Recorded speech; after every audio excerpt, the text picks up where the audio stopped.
I had a ton of fun running in the 24-hour race at Area RC, and after going over it for the last couple weeks, it gave me 9 takeaways that some are a little bit more relevant to a 24-hour or endurance race, and the others I think are things that'll apply to all RC racing. So the first thing I learned was that Mini Zs are a lot tougher than I thought. This here is the car that we used.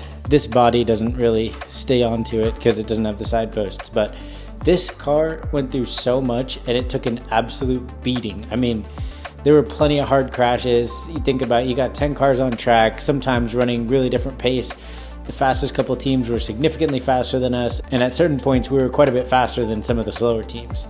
So there was a lot of crashes on both ends, you know, us rear-ending other cars rear-ending us out of the way. But honestly, we didn't actually break that much stuff. I did do some durability upgrades to the car, aluminum knuckles. We ran the Sauber bodies, which are on the more durable end as far as the stock Kyosho bodies go. And I also did replace the front steering box with the Delrin set out of one of my other cars. And that's actually a perfect segue into my second point, which was that the Mini Z steering servo design is a complete pain in the ass, in my opinion. Those gears are pretty fragile, the stock ones, and even once you upgrade to the Delrin set, somehow dirt can end up getting into there, which I found fascinating because that box, it's kind of sealed off. I mean, there's no gasket around it, but it is like closed, you know, it's not like there's any gaping hole that goes right into the gearing.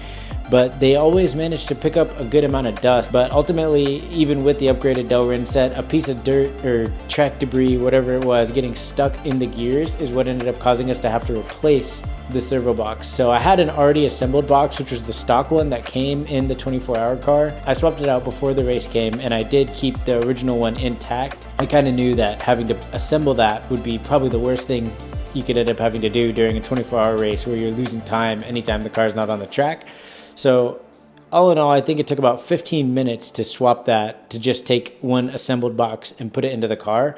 But I don't know, because I'm not an engineer, but I feel like there's got to be a better way to do it than what they've got going on in the car. Don't get me wrong, I love Mini Zs, but that thing is so irritating to work with, and it seems so susceptible to failure. Another thing that I thought is, I've always been into endurance stuff. I did cross country, played tennis growing up. One of my strengths was always that over the course of a match, even just a best of 3 match in high school, can sometimes get to be over 2 hours. And one thing that was always a strength of mine was, towards the end of that, my body and my mentality, my sharpness and decision making, I felt like I just did better later into the match. That's something that's always kind of been an advantage I've had, and I honestly assumed that would play more of a role in the 24-hour race, because I know on the other teams, a lot of those guys are way faster than me, but I was kind of thinking that they would lose performance over time, and they really didn't. Now, this is the last of the things that I think will kind of apply to regular racing.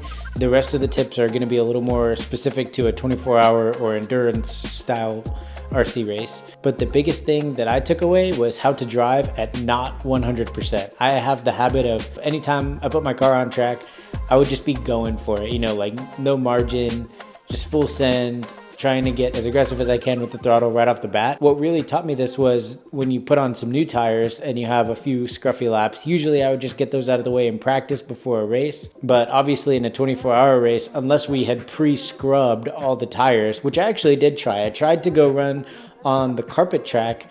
Well, I wasn't driving. I just put the tires onto a different car and ran it over there to try to scrub them in. But to be honest, there wasn't enough traction and the car just kept spinning out that I really don't think it made that much of a difference. So anyways, unless you literally pre-scrub all of your tires, once you put the car on track, you're gonna have to drive with brand new tires, kind of scrub them in a little bit. For me, that forced me to kind of slow down and take just a little bit of a safer line and drive the car in a way that I knew I could get it around the track cleanly, because ultimately going a little bit slower and not crashing is faster than driving on fresh tires and crashing, every lap or every other lap. But that's something that even at the latest club race I went to, I noticed I was able to kind of work my way up to pace at the start of the race rather than just going all out and making mistakes on the first couple of laps, which is something I tend to do. We also had to drive not at 100% during the simulated rain periods.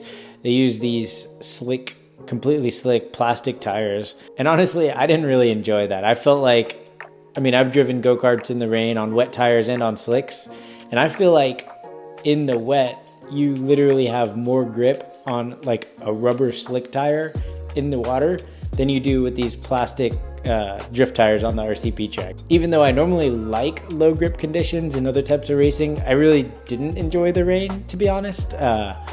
In my opinion, if I were to do it, I would probably just require people to run the stock tires that come in there, because we did actually practice with those since we didn't have the plastic tires ahead of the race. My partner and I thought that it would be good to just get some practice running on something that's a little bit less, less than even just the Kyosho tires. And honestly, they were pretty slippery, but you could still kind of push the car a little bit. I tried driving backwards during the rain period, and honestly, I think if you, especially if you like reversed the controls, like maybe made a second profile in your remote to drive backwards, like just, the throttle and steering are reversed, I think that would be way faster, because it was honestly, I was able to go a lot faster in a straight line, but then they quickly said that you weren't allowed to drive in reverse. And so the next 5 are going to be mostly relevant to endurance racing in RC. They're not really going to be something that's going to affect my regular club race. But the first thing is, I think it's going to be necessary to have 3 people at the track at all times. So we had a 3-person team, but one guy, he got there a few hours after it started, and then he had to take off for a little bit, and then he came back and stayed till the finish.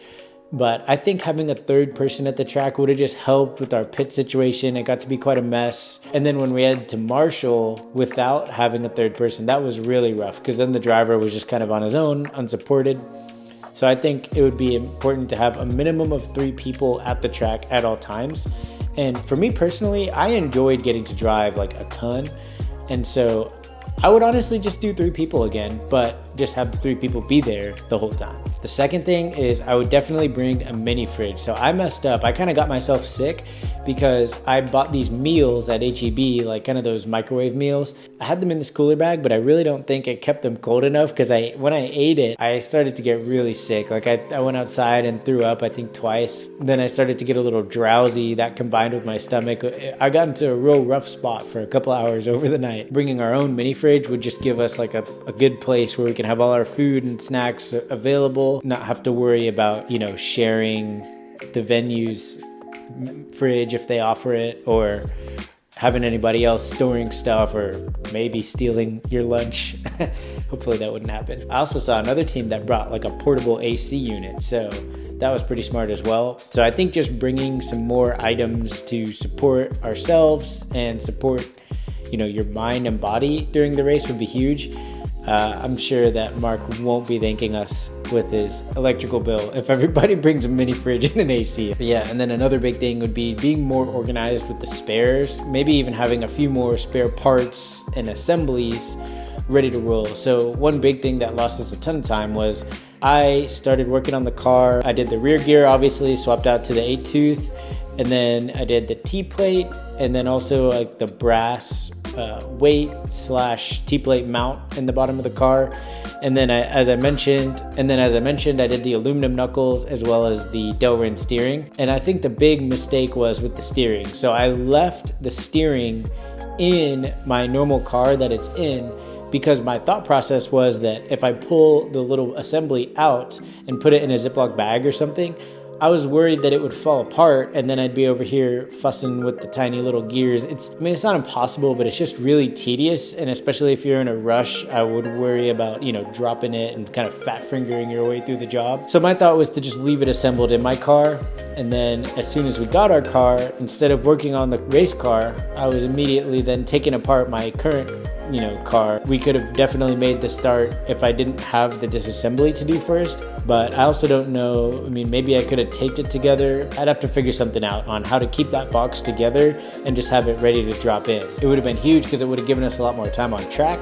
Unfortunately, my first laps were literally our first stint, which was actually 5 minutes after the race started. So we started 5 minutes late, and I was learning the track because I hadn't even driven it yet. We definitely lost a lot of time just by starting late, and then B, by getting up to speed with the track for the first couple minutes. So realistically, we probably lost more like 10 minutes. Another thing that I would want to try, which again, probably isn't ever a factor in your regular racing, was 0 offset wheels for the rain. So these plastic tires don't really fit onto the aftermarket wheels. We were originally thinking of running them on some PN wheels, but that didn't work. So we put them on the stock wheels that come in the Jag body, which is what they gave out for the race, which have 0 in the rear because they have the wider LM diff, but they have +3 in the front. And one thing that we did in karting was you always, bring the width in for the rein to help get a little bit more bite because it'll lean onto that wheel harder. Again, I'll say that, I'm far from the fastest driver out there, but it was blowing my mind that some of these guys were able to carry more speed through the corners than I was even really able to get up to on the straight. And I was like, how do they have so much grip? One team was like 3 seconds faster in the wet than I was. I know it's partially driver, but I feel like we also missed a trick somewhere in there. And then the last thing, which I know I said these are probably endurance tips, but it also applies to regular racing, was just to get faster, bud.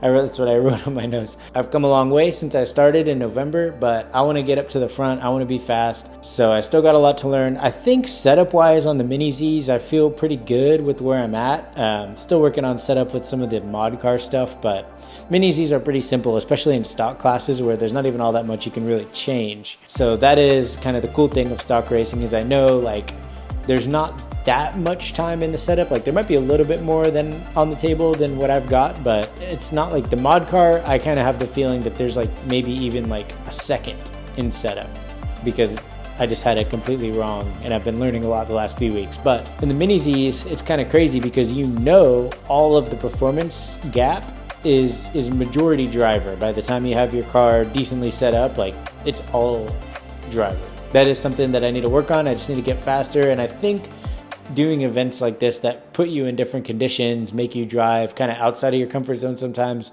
pushing the limit, I think that's how you do it. So I'm just going to keep driving RC cars and trying to get better. I know it's been a little hot and cold on Facebook. I've seen whether people would be interested in a 24-hour race. So I'm curious to hear down below in the comments. Would you be interested in a 24-hour race, or would you be more into like a 5-hour thing?